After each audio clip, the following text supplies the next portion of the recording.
So that was just a tease? You It didn't was have just a anything. tease. You didn't have anything to I am say. here for your questions. Okay. Well, tell us what the latest, your latest understanding is of the this alleged deal. With respect to hostages, so what I will say is that we are very close to an agreement, but we are not there yet. As you have heard us say a number of times over the course of the past few weeks, nothing is final until everything is final. And at this point, everything is not yet final, but we are close. The Israeli cabinet is meeting to discuss this matter right now. We are in close conversation with them, as we are with the government of Qatar, who has been helping facilitate discussions for since the early days of the crisis. We are hopeful to have some good news for the hostages and their families. We're hopeful we can start bringing some of them home, but as I said at the outset, we are not quite there yet.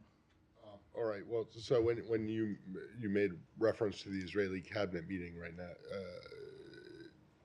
is that the last thing that needs to be done? I really don't want to get into the underlying details. Obviously, the Israeli government discussing and coming to some sort of resolution is one part of this. There are others. I don't want to get into the full details. I will say that, of course, the implementation and execution of an agreement, should one be reached, requires the cooperation of Hamas, a terrorist organization. So it's why we're always hesitant to say too much about what will happen before it has happened, but we are close to an agreement and hopeful one can be reached. Is your understanding that the first tranche of hostages to be released would include Americans? I just can't get into any type of details of what an agreement would look like, including who would be released if such an agreement was finalized. And have you received any updates on their conditions, whereabouts, if they're being held together, if they are all in fact being held by Hamas? Again, I can't get into too much into the underlying details. It has always been our assessment that Hamas may not have control of all of these hostages, but beyond that, I just don't want to speak to any specific details. Yeah, Barbara. Oh, sorry. Is it your understanding that if and when a deal is reached, that would then trigger more aid being able to get into Gaza, as the Secretary had suggested would happen? Let me say a couple things about that. One, it has always been the position of the United States that we do not need a hostage deal. There shouldn't to get more aid in, that more fuel, more food, more water, more medicine should not be contingent on a hostage agreement being reached. We thought that the delivery of humanitarian assistance for the Palestinian people was important in its own right, and that's why the Secretary has been pushing for it. It's why the President has been pushing for it. It's what our Ambassador David Satterfield, our special envoy, I should say, Ambassador David Satterfield, has been working to implement on the ground.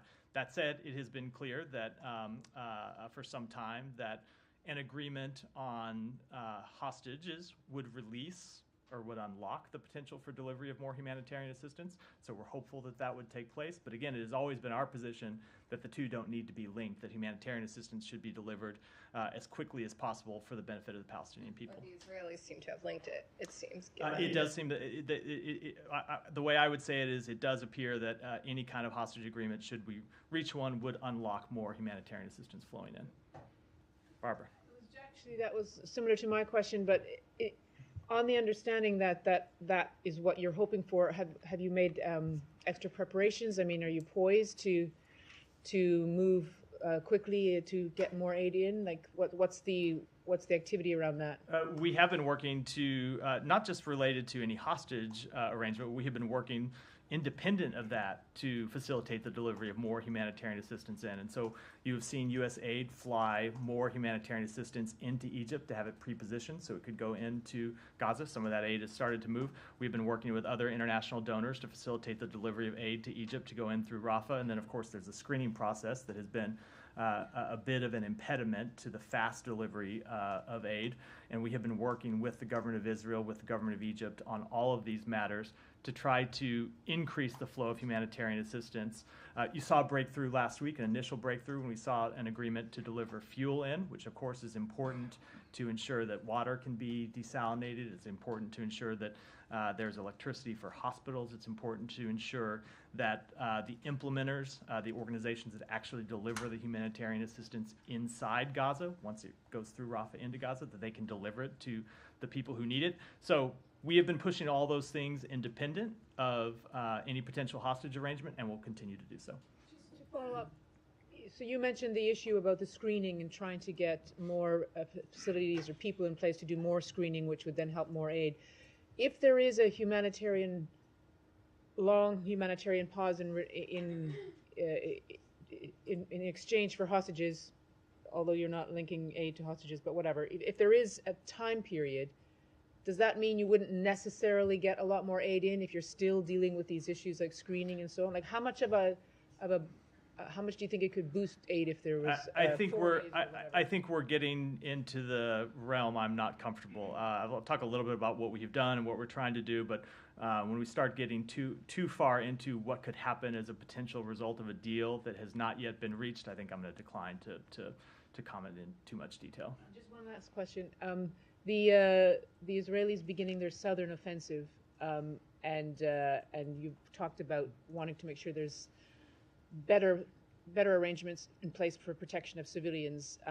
Have you been asking them to delay their southern offensive until that's ready? I mean, they've already kind of started anyway, but where are things at? So I won't get into too much detail about the private conversations that happen between our two governments, but we have made clear to them, as we have made clear publicly, that we think they should not commence with further activities in the south until they have taken the proper steps to account for the humanitarian needs there. There are several 100,000 people who have moved from the north to the south before any military offensive begins there. We would want to ensure that those people are properly protected. Saeed, go ahead. Thank you. I just want to follow up on a couple of things that Barbara raised, but before that, I want to state for the record that the poet, Mus'ab Abu Toha, whom I raised yesterday, he was actually released today by the Israelis, and I like to think that you guys had something to do with that, and he will be on his way to Egypt so he can come back to the United States with his family. On the issue of the deal itself, now we're talking about the issue of what itself? The potential deal. Oh, the deal. The Yeah. potential deal, that could or may not happen.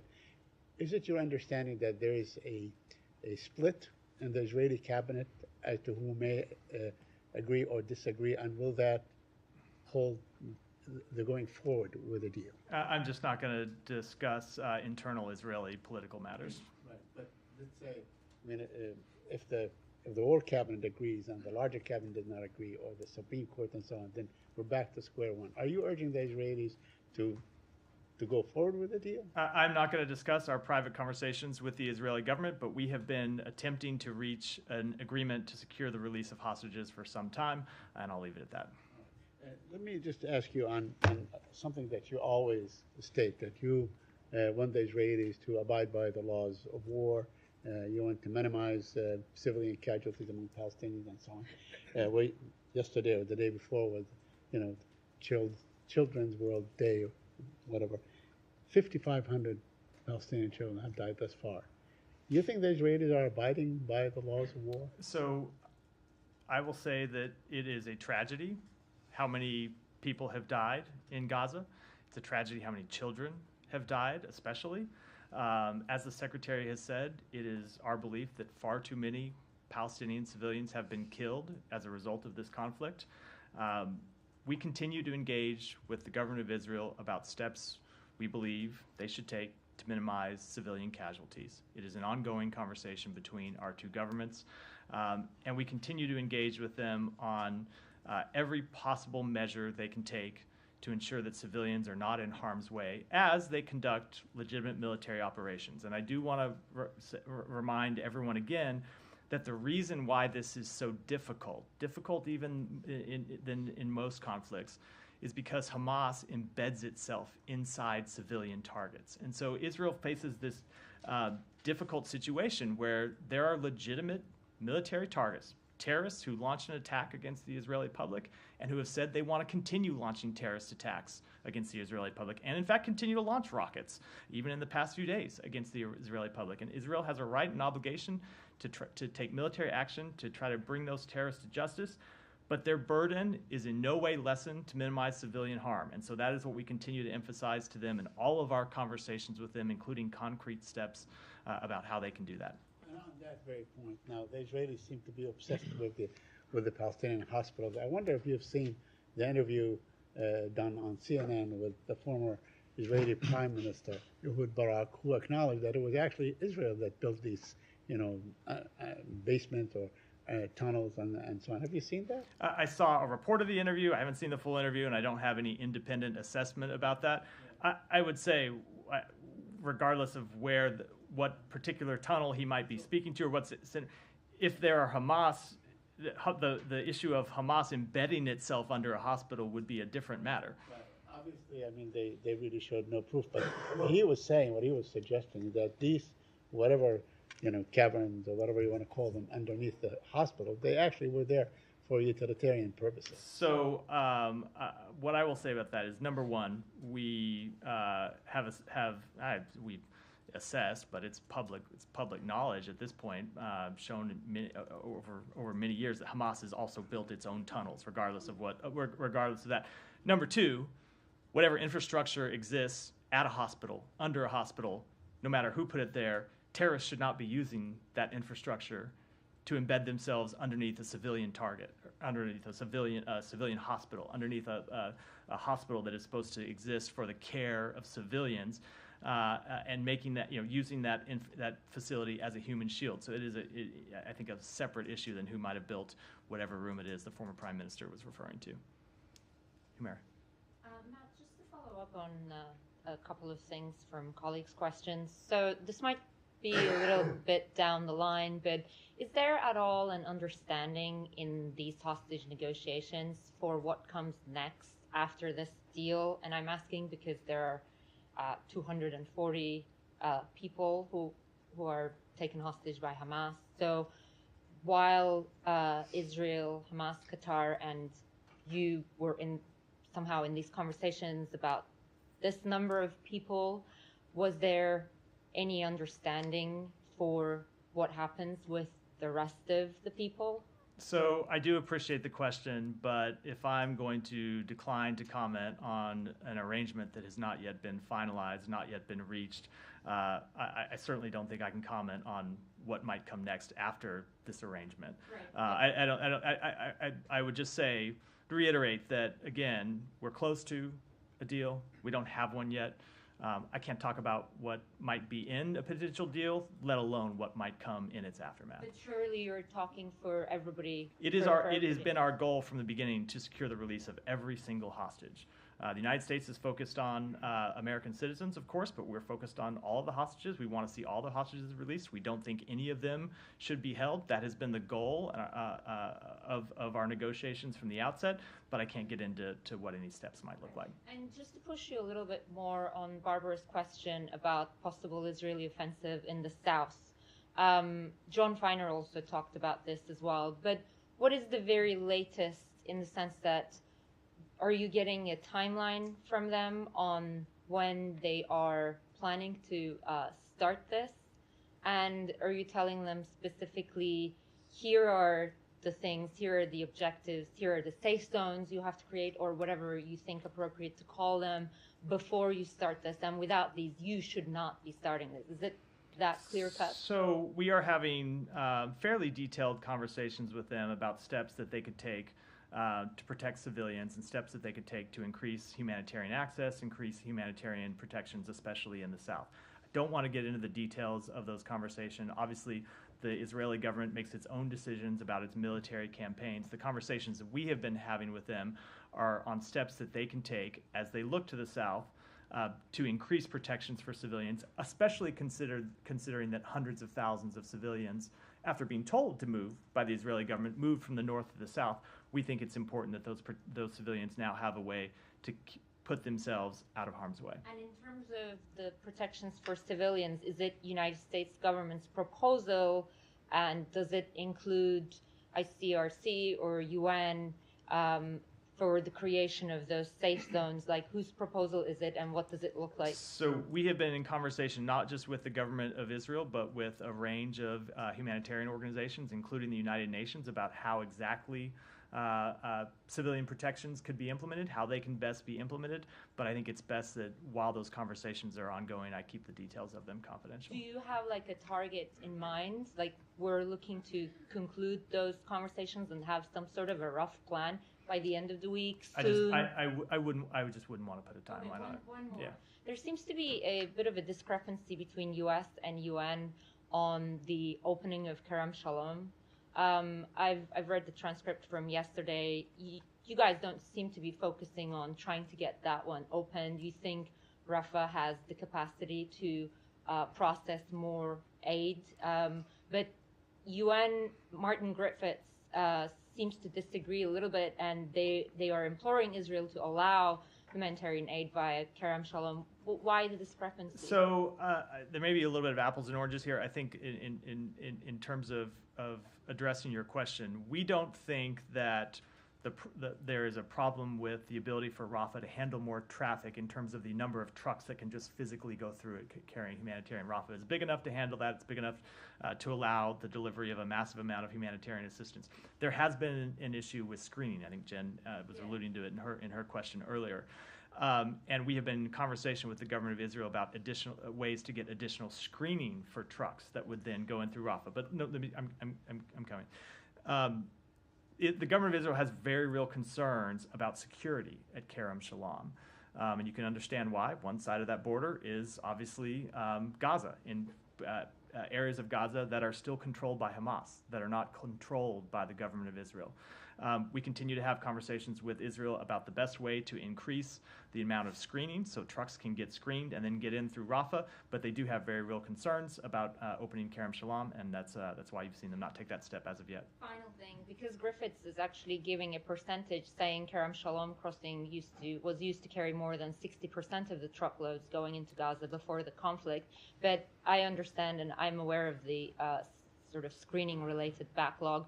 U.S. is not pursuing this actively with the Israelis, is what I'm understanding from you, the opening of that. What the point I'm making is that we think Rafah is sufficient for the delivery of humanitarian assistance. That is a separate question from screening. We want to try to get screening back online and open, but we think Rafah Gate at this point is the appropriate way to get assistance in. Go ahead. Thank you, Matt. Correspondent Farah Amar, she was colleague as well, and cameraman Rabi' Amari were killed by an Israeli attack in south of Lebanon.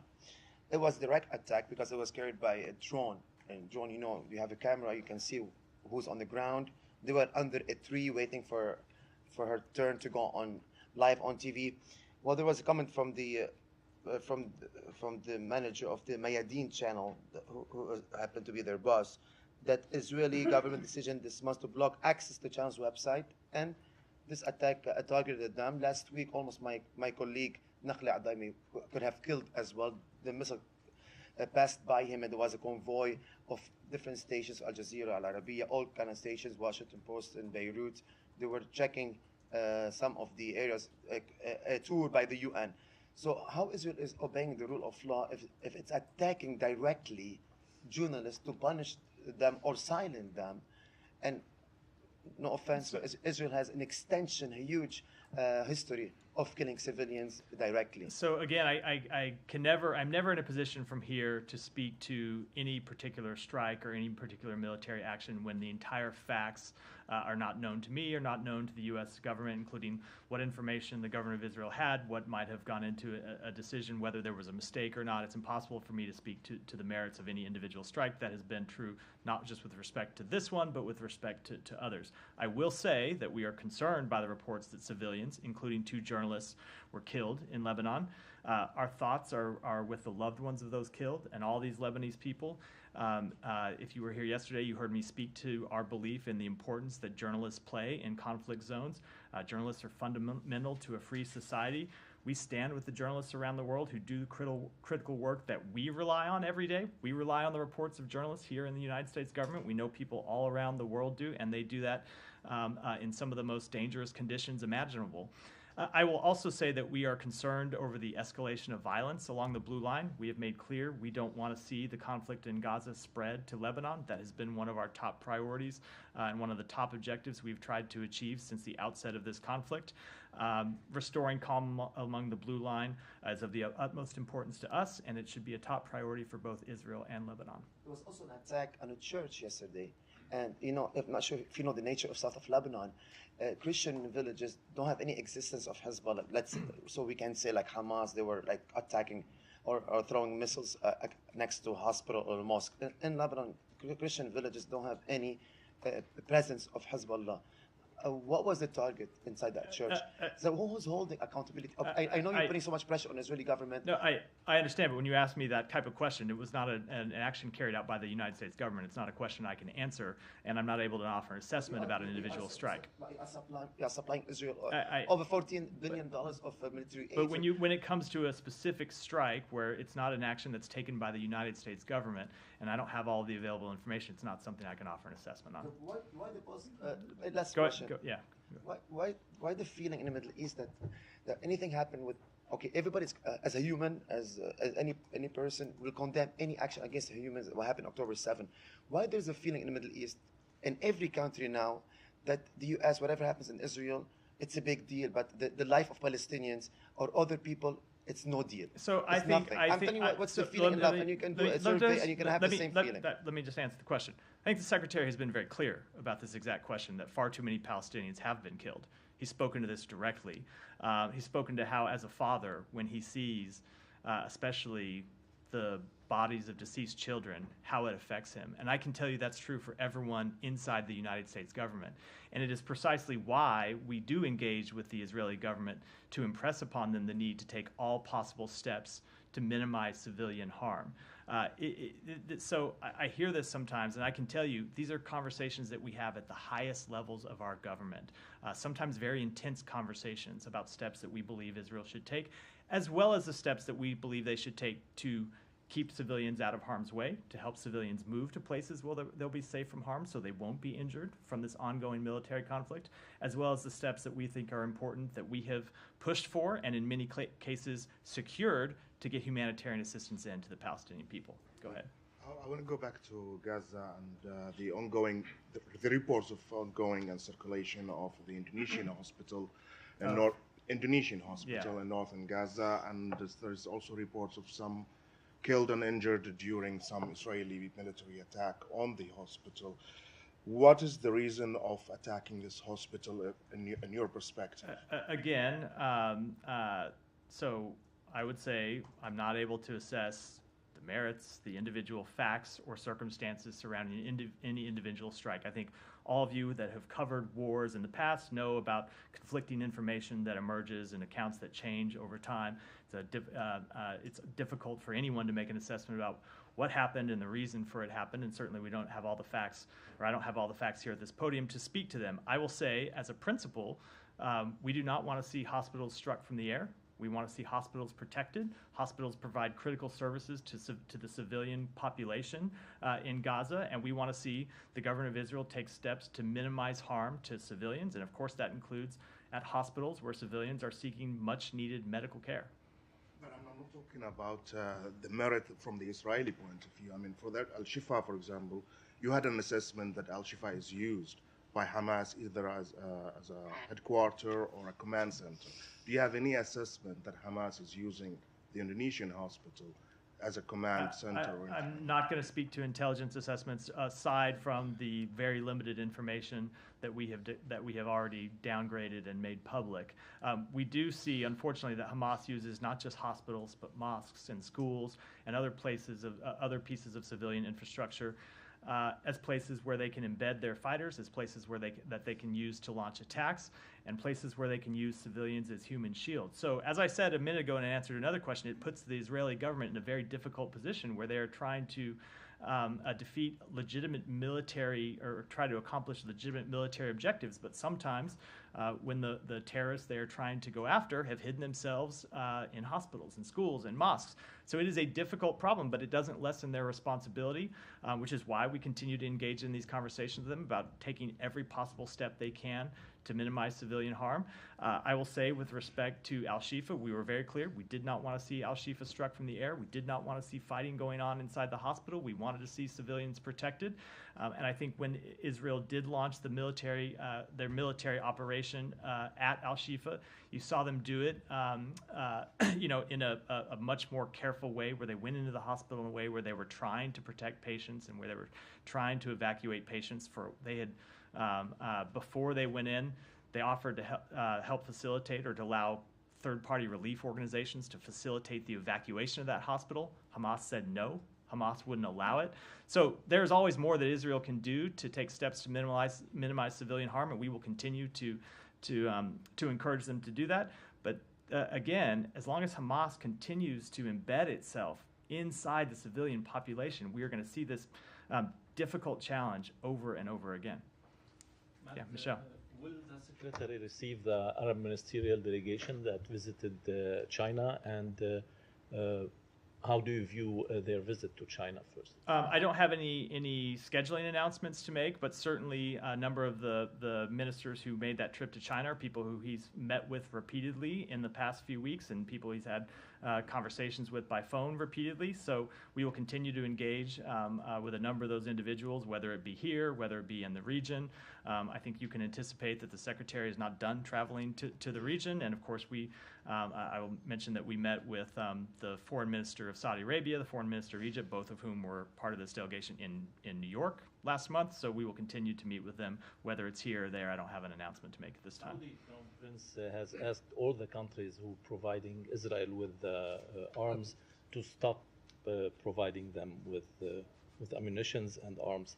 Is the U.S. ready to do so? No, that is not a step we're ready to take. In fact, we have a supplemental request pending before Congress that we hope Congress will act on expeditiously, which provides additional assistance to Israel as well as additional assistance to Ukraine. And finally, do you have any update on the talks and the discussions that you are doing with partners and allies regarding the ship that the Houthis seized? No, I do not. It continues to be an ongoing matter of diplomatic discussion. Alex, go ahead. Thank you, Matt. A couple of thoughts before that about potential deal. I understand you don't want to get into details about the potential deal. Oh, yeah. How confident are you that there will be well-established international mechanism to ensure that all the sides are holding promises? I'm not going to talk at all about any of the details of a potential deal, which that obviously would be when one has not yet been reached. What is your level of concern that the potential deal might be jeopardized by other actors like Iran? Again, let's. I know, but like any questions about a potential deal, maybe let's wait until we actually have a deal, and then we can talk about it. But when it's still a potential deal, I think I'll decline to comment. The White House said that it's concerned that Vagner is potentially preparing to send military equipment to Hezbollah or Iran. First of all, what do you know, and what can you do to prevent this from happening? And also, in terms of deal, how much do you think this might jeopardize? So it is a concern that we have. The White House spoke to this earlier today. I don't have any kind of detail to add to that. But to the question, third time you've tried to ask me, I'm just not going to comment at all on a potential deal and what implication anything might have or might not have on it. As for Wagner itself, as you know, this is international. The U.S. recognizes it as an international criminal organization. Where do you draw the line, red line, in terms of switching from international criminal organization to recognizing it as an international terrorist organization? So this is a conversation that you and I have had many times. I don't have a different answer for you than I've had the previous new angle. It's the same question. I don't have the different answer than the previous 7 or 8 times I've answered it, which is we have taken a number of steps to hold Wagner accountable. Including the designated you mentioned, including multiple sanctions for its activities in Ukraine, its activities in Africa, and we will continue to do so. Please come back to Ukraine as a translator. Okay, go ahead. Thank you. I just wanted to follow up on the exchange in this room yesterday about the future of Gaza. You said there may need to be some transition period in Gaza. Can you clarify what do you mean by a transition period, and who will govern Gaza during this transition period? Again, we're getting this is a little cart before the horse, as some of the questions about hostages have been. What I meant with respect to a transition period is something the Secretary has spoken to. First, let me back up and say that we have outlined some clear principles that we believe ought to apply to the future to the future status of Gaza when this conflict is over. We've been through those principles. No reoccupation of Gaza, no control of Gaza by Hamas, no diminution in the territorial size of Gaza, no siege of Gaza. That said, Israel is conducting a military operation. At some point, that military operation will end. there will have to be a transition period before before the next status emerges. Before, we've talked about what we want to see as the Palestinian Authority ultimately governing both Gaza and the West Bank. There has to be some security force in place for a transition period. You can't just see the Israeli government complete its security operations and then walk out and leave Gaza in a vacuum, a security and political vacuum immediately. So there will have to be some transition period. What that transition period looks like, I think it's too early to say. We're engaged in those conversations with allies and partners right now, and we'll continue to look for the best solution possible, with one of our first principles being that the Palestinian people themselves need to be front and center in deciding the future governance of Gaza and the West Bank. But I think as we are in the ongoing military campaign in Gaza, it's a little too early to talk about what those details might look like. So you stated the U.S. position, but it seems that the U.S. and Israel have different visions for a post-war Gaza. Secretary Blinken said Gaza should be unified with the West Bank under the PA, but Netanyahu made it clear during a CNN interview that he would not be handing over Gaza's control to the PA. There are also other issues that it seems that you don't agree on. So how will you address this gap between you and the Netanyahu government? That is what diplomacy is for. We have laid out our principles, and you will see us engage with the government of Israel, as well as other governments in the region, to advance our principles, as well as engage with the Palestinian Authority and the Palestinian people directly to talk about what the future of Gaza looks like at the end of this conflict. Thank you, Mark. Going back to the deal, you said that you're close to that deal. How close you are, and then do you expect to be announced? I don't even know how to answer that question. I think I said we're very close. I don't know. We're getting a little into the. Go ahead. Yeah, Qatari government will announce it today. Do you expect it? I'm not going to speculate at all about when an announcement may come. What's your priority when we are talking about bringing and releasing the hostages? Is that elderly or the American people? Again, I don't want to talk to the underlying deals. We ultimately, our goal has been to see the release of all hostages. We think there's no reason that Hamas ought to be holding hostages at all. It's a reminder, I stand up here and take all these questions about what the government of Israel has done. Hamas continues to hold hostages, elderly people, children, sick people. They all ought to be released immediately. Now, what the arrangement might look like, I'm not going to speak to any underlying details. Try to put some American I'm just not gonna. I'm gonna draw the line and not decline to comment on any further details. Sorry. I do appreciate all the questions. There's been some creative attempts, but I'm going to decline. Yeah, go ahead. Thank you, sir. Change of subject? Sure. U.S. Ambassador in Pakistan, Donald Bloom, announced the aid package of $4 million for Pakistani security forces to bolster Pakistan's counterterrorism capabilities. But a group of U.S. lawmakers, in a letter to Secretary Blinken, asked Biden administration to suspend all military assistance to Pakistan for human rights violations and for the political crisis. So would you provide any details about that aid package and how would you respond to that letter of U.S. lawmakers? So I wouldn't want to preview how we would respond to the letter here. We obviously respond directly to those members of Congress.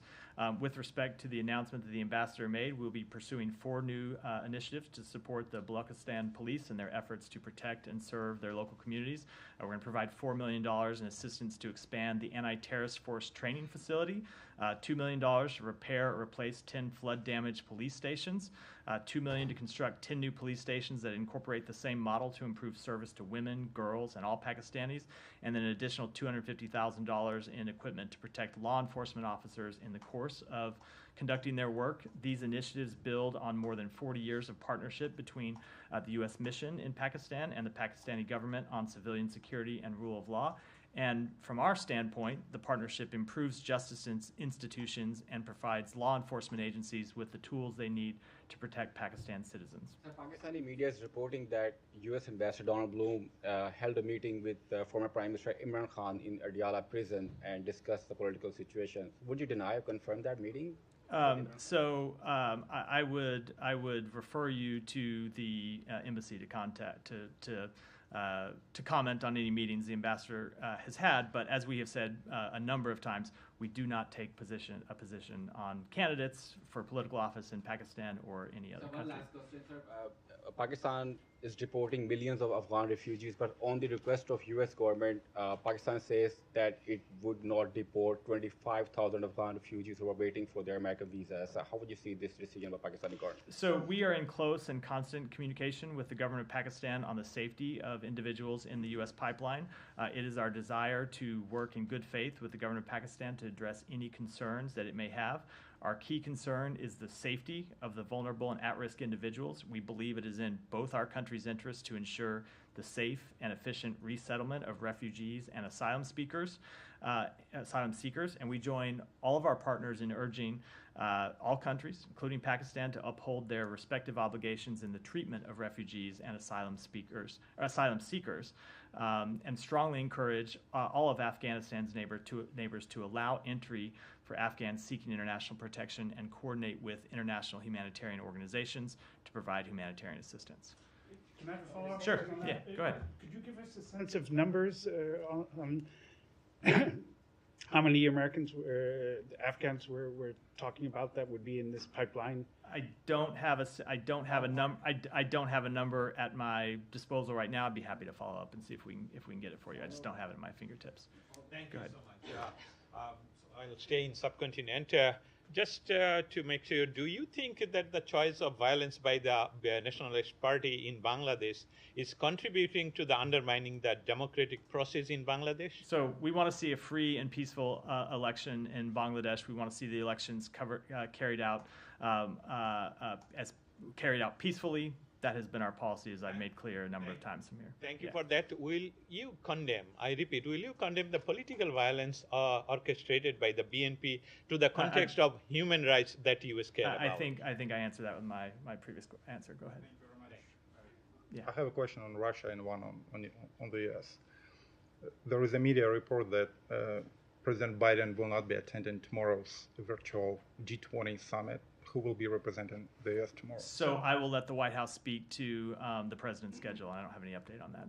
Okay. And I have one more question on CTBT. Mm-hmm. So as you know, Russia has withdrew its ratification of the treaty, and following that, Secretary Blinken said that the U.S. remains committed to achieving the entry into force of the treaty. Can you please clarify, has the State Department done anything over the past 2 years to advance this goal and to work with the Senate to ratify it? Let me take that one back and get you an answer. Go ahead. Go ahead. Yeah. Yeah. Sorry. Go ahead. With Nicaragua pulling out of the OAS, the Organization of American States, I saw your tweet. I saw the State Department's reaction to that, the letter. But how much more difficult is it now to hold the Ortega regime responsible for human rights abuses now that they're out of the OAS? We believe, so I will say that we will continue to call for the release of political prisoners in Nicaragua. We will continue to work with our allies and partners in the region. We do see them trying to avoid accountability measures, including by departing the OAS, and it's something we will continue to work with on our allies and partners with. Question, if I may, a separate topic. I should have said separate topic earlier. Sorry. There's no rule on how you preface a question. So. All right. I know we're all around the world here. Yeah. So, this is sort of specific here. So, bear with me here. Foreign-born religious workers in the U.S. here on temporary work visas. They're very worried that they're going to be sent back to their countries because of a change in how green cards are processed. They basically have to wait in a longer line to get their green card, but they're worried in the meantime their temporary work visa will expire, and they'll be sent back to their country of origin. Bottom line is they're worried their flocks are going to be left behind, their congregations are going to be left behind. Does the State Department share those concerns with those religious workers? Are you aware of that? You are right. That is a very specific question. Let me take it back and get you an answer. Shannon, go ahead. Thank you. Your counterpart at the NSC, John Kerry, was also very careful, but he did say that the State Department might play a role in processing any released American hostages that might want to come home, suggesting it might look like the way non-hostages coming out of Gaza are processed by consular officers. Can you say anything more? All I would say is that with respect to any released hostage, it would be the same as with respect to any American in the world who needs assistance. We would provide them whatever consular assistance we can, and that obviously is true for any released hostages. And on the Americans in Gaza, do you have an updated number of how many are seeking to leave the enclave? It is still, we have gotten around 800 American citizens, legal permanent residents, and their family members out. I don't have any update in terms of the numbers who are seeking to leave from the number I gave yesterday, which was around 1,200. But again, that's not the number of American citizens. That's American citizens and family members and others.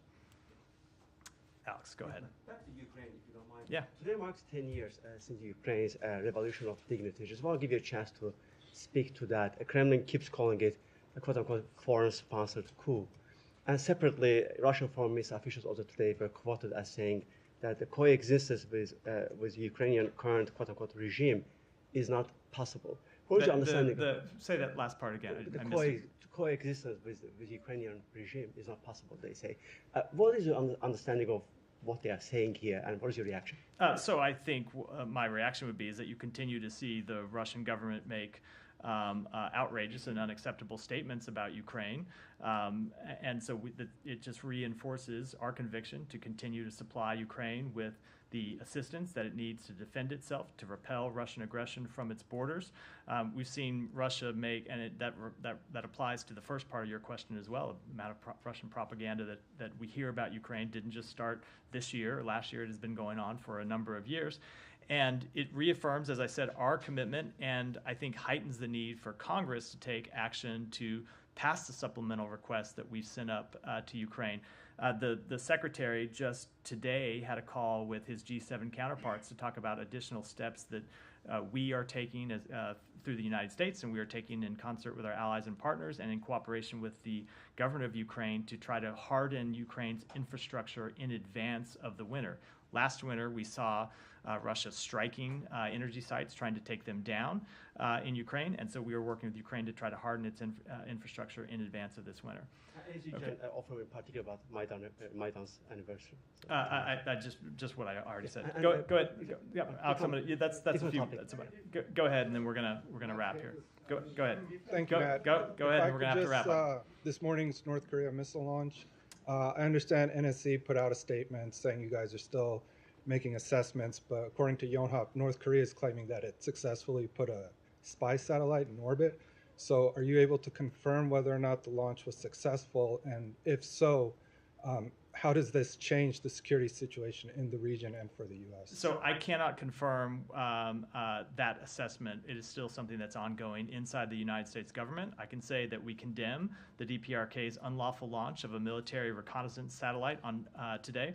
This launch utilized ballistic missile technology, which includes space launch vehicles. It violates multiple United Nations Security Council resolutions, and we will continue to work with the international community to send a strong signal to the DPRK that its actions will only intensify its isolation as it undermines stability and prosperity on the Korean Peninsula. Can you say how concerning it would be if North Korea had a spy satellite? I'm just not going to speak to that before we've made a formal assessment. And with that, we'll wrap for today. I hope everyone has a safe and restful and peaceful Thanksgiving. Thank you all.